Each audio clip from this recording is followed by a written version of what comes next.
Então, vamos prosseguir o nosso curso falando de sistema de numeração. O que vem a ser o sistema de numeração?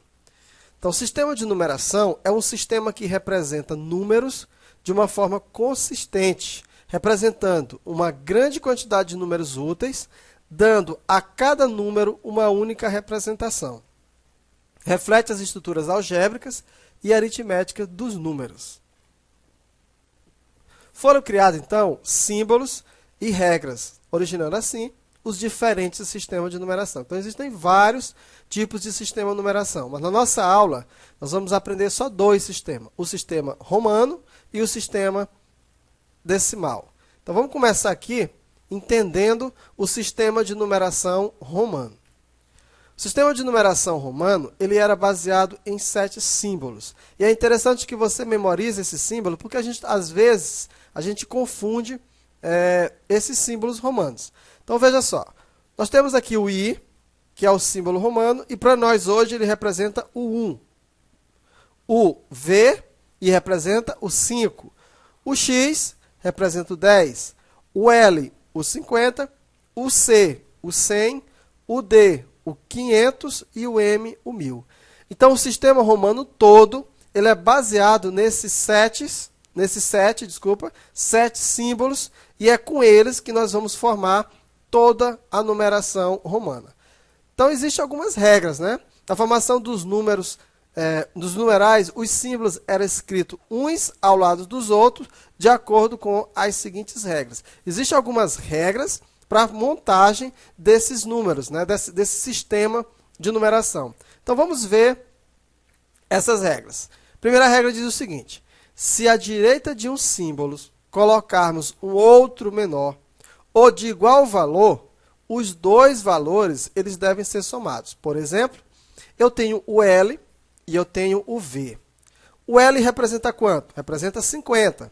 E o V representa quanto? Representa 5. Então, veja, se à direita de um símbolo colocarmos outro de menor ou de igual valor, os dois devem ser somados. Veja, à direita eu tenho o L e tenho o V. O V está à direita do L. Então, à direita do L foi colocado um símbolo de menor valor. Nesse caso, eu vou somar 50 mais 5, que vai dar 55. Por quê? Porque à direita dele foi colocado um símbolo de menor valor. Ó, eu tenho aqui o X, que vale quanto? Que vale 10. À direita dele foi colocado símbolos de menor valor. Esse I, cada um vale quanto? Vale 1. Então, eu vou somar 10 mais 1, que vai ser igual a 13. Deu para entender? Então, a primeira regra é essa. Se à direita de um símbolo nós colocarmos outro de menor ou de igual valor, os dois devem ser somados. Os símbolos fundamentais I, X, C e M, eles podem ser repetidos no máximo 3 vezes. E, nesse caso, os valores são somados. Então, o máximo de vezes que você pode repetir os números 1, o I, o X, o C e o M, são 3 vezes. Então, por exemplo, eu tenho aqui o X e o X. O X vale quanto? O X vale 10. Então, aqui vai ficar 10 mais 10, que é igual a 20. O C vale quanto? O C vale 100. Então, vai ficar 100 mais 100 mais 100 é igual a 300. Esses símbolos, no máximo que eles podem repetir, 3 vezes. Ok? Próxima regra. Se à esquerda de um símbolo colocarmos outro de valor menor, os valores devem ser subtraídos. O maior menos o menor. Deu para entender? Então, à esquerda de um símbolo, eu vou colocar um valor menor. Veja que aqui, ó, à direita, eu coloquei um valor menor. Então, eu vou somar, porque foi à direita. Se eu colocar à esquerda um valor menor, eu tenho que subtrair. Por exemplo, aqui eu tenho o I e aqui eu tenho o X. O I vale quanto? Vale 1. O X vale quanto? Vale 10. Então, o que eu vou fazer? Eu vou subtrair o maior, que no caso é 10, menos 1. Portanto, isso aqui vale quanto? Vale 9. Tá? Então, eu tenho 10 menos 1, que é 9. Outro exemplo. Veja, à esquerda do L foi colocado um símbolo de menor valor. O x vale quanto? Vale 10. E o L vale quanto? Vale 50. Então, eu vou pegar e vou subtrair 50 de 10 e vou ter como resultado 40. Então, eu tenho aqui o C e eu tenho o D. Observa, o D vale quanto? O D vale 500. E o C? O C vale 10. Ou, desculpa, vale 100. Então, 500 menos 100 é igual a 400. Então, atenta para essa regra. Próxima regra diz o seguinte.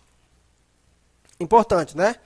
O I pode ser subtraído apenas de x, de v e de x. O x pode ser subtraído apenas de L e de C. E o C pode ser subtraído apenas de D e M. Então, é interessante que você tenha isso em mente. Quando você coloca um valor menor à esquerda, tem que ser subtraído. Agora, o I, ele só pode ser subtraído do V e do X. No caso, do 5 e do 10. O X, ele só pode ser subtraído do L e do C. No caso, do 50 e do 100. E o C, ele só pode ser subtraído do D e do M. No caso, do 500 e do 1000. Ok? Os símbolos V, L e D nunca podem ser subtraídos. Então, você nunca pode subtrair o V, o L e o D. Nunca pode ser subtraído. O 5, o 50 e o 500 nunca pode ser subtraído. A próxima regra diz assim. Um símbolo com um traço em cima representa milhares. Com 2 traços, milhões.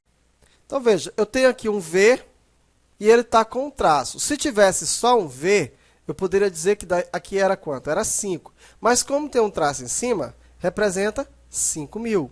Eu tenho aqui, ó, um V com 3i. Se tivesse somente um V com 3i, seria 8. Mas no caso, como é um V e 2 traços, vai ser 8 milhões. Atualmente, os símbolos romanos são usados apenas em situações especiais, como numeração de livros, mostradores de relógio, indicadores de séculos, em nomes de reis, papas e também para eliminar você em prova de concursos e vestibulares. Somente para isso.